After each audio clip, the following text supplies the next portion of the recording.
तो उस इस आर्टिकल में आपको क्या दिखेगा, जो इंडिया का जो गुड्स एंड एक्सपोर्ट है ना, गुड्स का जो एक्सपोर्ट है वो बढ़ गया है। मतलब भारत का जो वस्तु निर्यात है वो बढ़ गया, कितना हो गया, 43.6 बिलियन डॉलर बढ़ा है, ठीक है ना। तो इतना भारत का निर्यात बढ़ा है। हालांकि दुनिया में इतने क्राइसिस चल रहे हैं, यूक्रेन का, रशिया का हो, चाहे यूएस का, इसका इजराइल का, ईरान का हो, लेकिन उसके बावजूद भारत का जो ये है ओवरऑल जो कहते हैं ना कि जो एक्सपोर्ट है वो बढ़ा है। कितना बढ़ा है, तो अगर आप देखोगे 14% के आसपास बढ़ा हुआ है, ठीक है। मतलब अप्रैल में अगर आप देखोगे 14%, 14% हमारा जो निर्यात है वो बढ़ रहा है। ये कहीं ना कहीं भारत की जो एक एक्सपोर्ट की जो परफॉर्मेंस है उसको बताता है। कॉमर्स मिनिस्ट्री ने इसको आइडेंटिफाई यहाँ पर किया है। तो ये आपको सामने ये न्यूज़ आपको देखने को मिल रही है, ठीक।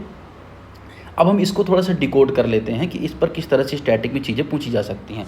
तो अगर हम यहाँ पे बात करेंगे किसके बारे में कि आखिर इसमें से क्या क्या चीज़ें पूछी जा सकती है, तो पहला तो आपको ये पता होना चाहिए कि भाई जो इसमें क्वेश्चन तो यहाँ पे दिया हुआ है कि इसमें किस तरह का यूपीएससी क्वेश्चन पूछ सकता है। इसको हम सॉल्व कर लेंगे, सॉल्व तब करेंगे जब हम थोड़ा सा इसके स्टैटिक को समझ लेंगे। तो आपको ये पता होना चाहिए कि कोई भी देश किसी दूसरे देश के साथ क्या करता है, एक्सपोर्ट करता है, एक्सपोर्ट इम्पोर्ट का रिलेशन बनाता है, आयात निर्यात का रिलेशन बनाता है। जब एक दूसरे के साथ ये आयात निर्यात का जब रिलेशन बनाते हैं तो इसमें क्या होता है, कभी किसी को घाटा होता है, कभी किसी को फ़ायदा होता है। तो दो चीज़ें खरीदी बेची जाती हैं। पहला खरीदा बेचा जाता है क्या, गुड्स का, दूसरा होता है सर्विसेज का, ठीक है। अब गुड्स एंड सर्विसेज में क्या क्या आता है ये भी आपको पता होना चाहिए।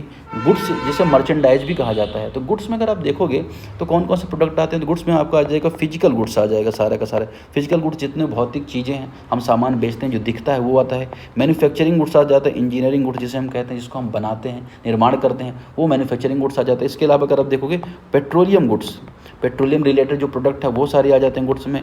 केमिकल प्रोडक्ट सारे आ जाते हैं गुड्स में। टेक्सटाइल प्रोडक्ट सारे आ जाते हैं गुड्स में, ठीक है। तो ये आपको पता होना चाहिए कि ये सारी चीज़ें गुड्स में आती हैं। फिर सर्विसेज में क्या क्या आता है, तो सर्विसेज में आ जाता है आईटी सर्विसेज आ जाता है, सर्विसेज में बीपीओ आ जाता है, सर्विसेज में फिनेंशियल जो हम लोग कंसल्टेंट करते हैं वो सारी चीज़ें आ जाती हैं, ठीक है। अब अगर आप देखो, अगर हमारा इम्पोर्ट ज़्यादा है, ठीक है ना, इम्पोर्ट हमारा ज़्यादा है एक्सपोर्ट से, तो इसे क्या कहते हैं, इसे कहते हैं ट्रेड डेफिसिट। क्या कहते हैं, ट्रेड डेफिसिट या व्यापारिक घाटा कहते हैं। ये कई बार पूछा जाता है। जब हमारा इंपोर्ट ज़्यादा होता है, गुड्स का इंपोर्ट ज़्यादा होगा या सर्विसेज का, जिसका भी होगा, तो उसे ट्रेड डेफिसिट बोला जाएगा, ठीक है।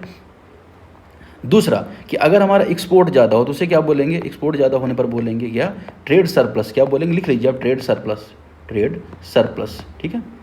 तो गुड्स और सर्विसेज की क्या खासियत होती है कि भारत में जो सर्विसेज का एक्सपोर्ट होता है ना वो काफ़ी अच्छा रहता है। मतलब हमारा जो व्यापार घाटा नहीं रहता, हम क्या करते हैं, सर्विसेज बहुत ज़्यादा एक्सपोर्ट करते हैं, ठीक है। तो ये बात आपको यहाँ पे याद रखनी है। देखिए ओवरऑल भारत का एक्सपोर्ट भले बढ़ा है, लेकिन ऐसा नहीं है कि हम इम्पोर्ट कम करने लगे हैं। मतलब इम्पोर्ट हमारा कितना है, इम्पोर्ट हमारा 245 बिलियन डॉलर का अभी भी है।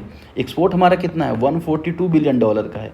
बढ़ के हमारा ज़रूर हो गया है, लेकिन फिर भी हमारा इंपोर्ट ओवरऑल ज़्यादा है। ट्रेड डेफिसिट हमें होता है किसमें, मर्चेंडाइज में। बहुत इंपॉर्टेंट चीज़ है, जो गुड्स का जो हम एक्सपोर्ट इंपोर्ट करते हैं उसमें हमारा ट्रेड डेफिसिट हमें ज़्यादा होता है। तो ये बात आपको पता होनी चाहिए। तो आपने क्या क्या देख लिया। अब इंपॉर्टेंट क्यों है, अगर हमारा एक्सपोर्ट ज़्यादा होगा तो हमारे पास क्या आ जाएगा, हमारे पास फॉरेन करेंसी आएगी, हमारा देश की इकोनॉमी ग्रोथ करेगी, एम्प्लॉयमेंट जनरेशन होगा, बहुत सारी चीज़ें होंगी। तो ये चीज़ें सारी आपको यहाँ पे याद रखनी है, ठीक है। जो एक्सपोर्ट हमारा भी बढ़ा ना, उस वजह से 7.8 बिलियन डॉलर का जो ट्रेड डेफिसिट हमारा वो कम हुआ। तो ये न्यूज़ थी द हिंदू में, आपने यहाँ पर देख ली। अब इस पर हम एमसीक्यू सॉल्व कर लेते हैं। एमसीक्यू में क्या बोला जा रहा है, अगर आप देखो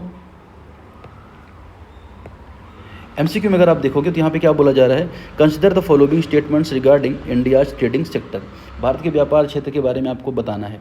पहला, मर्चेंडाइज एक्सपोर्ट है वो फिजिकल गुड्स के बारे में बोला जाता है, जो दिखाई देती हैं उन्हें मर्चेंडाइज गुड्स बोला जाता है। तो ये स्टेटमेंट कंप्लीटली करेक्ट है। दूसरा, ए trade deficit occur when import exceed export. व्यापार घाटा कब होता है, जब आयात निर्यात से अधिक हो जाता है, तब भारत में तब उसे व्यापार घाटा कहा जाता है। तो ये बात यहाँ पे करेक्ट है। जब हमारा क्या हो जाता है, आयात ज़्यादा हो जाता है, निर्यात कम होता है, वहाँ पे व्यापारिक घाटा होता है। तीसरा, service export are an important component of India external sector. देखो मैंने आपको बताया कि हमारा जो सर्विस सेक्टर है, बीपीओ सर्विसेज है, कंसल्टेशन सर्विसेज है, IT सर्विसेज है, उसका एक्सपोर्ट बहुत ज़्यादा है, तो वो बहुत बड़ा इंपॉर्टेंट कंपोनेंट है। चौथा, कि higher export have no impact on foreign exchange. अगर हमारा एक्सपोर्ट ज़्यादा होता है ना, उसका बहुत अच्छा इम्पैक्ट होता है। तो जो यहाँ पे चौथा स्टेटमेंट है ये कम्प्लीटली रॉन्ग हो जाएगा।